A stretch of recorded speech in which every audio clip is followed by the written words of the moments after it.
Life లో కొన్ని వినకూడదు చూడకూడదు అని ఫిక్స్ అవుతా. పొరపాటునవి నా కంటికి కనిపించిన చెవికి వినిపించిన జంపర్ లేవు సుద్ది.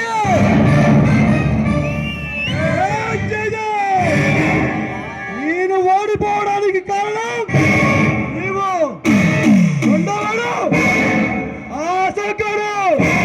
నీ ఇద్దరు అంత తేలిగ్గా వదిలిపెట్టండి. జితేంద్ర ఫ్లూటు జింక ముందు పోదు, ఈ సింహం ముందు కాదు.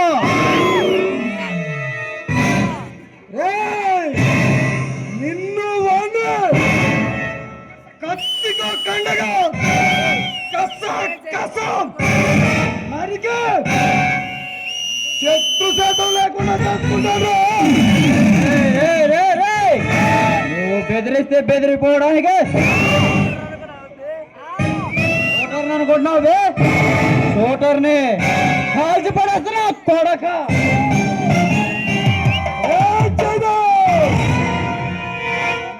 ప్రత్యర్థి ప్రదీప్ గారికి పట్టిన కదా నీకు పడుతుందా ఆ సంగతి మరిచిపోకు.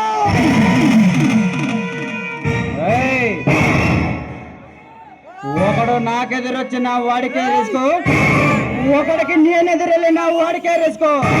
తొక్కి పడేస్తా.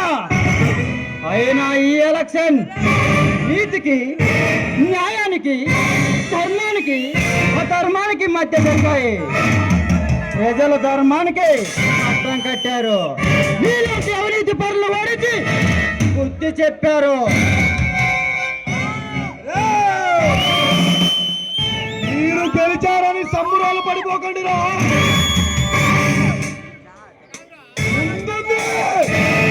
ముందుంది ముసళ్ళ పండుగ. 70 మంది ఎమ్మెల్యేల సపోర్ట్ ఉంది.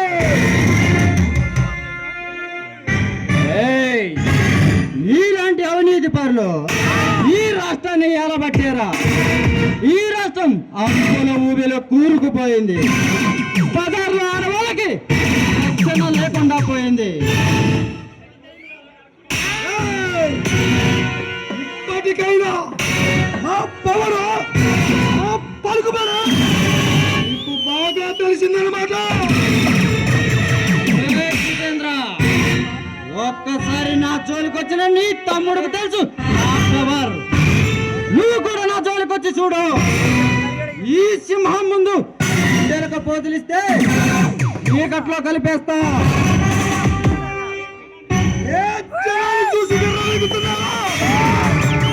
అదే జనంతో ఓట్లు వేయించుకొని మరలా గెలిచి అడుగు పెట్టా చూస్తా.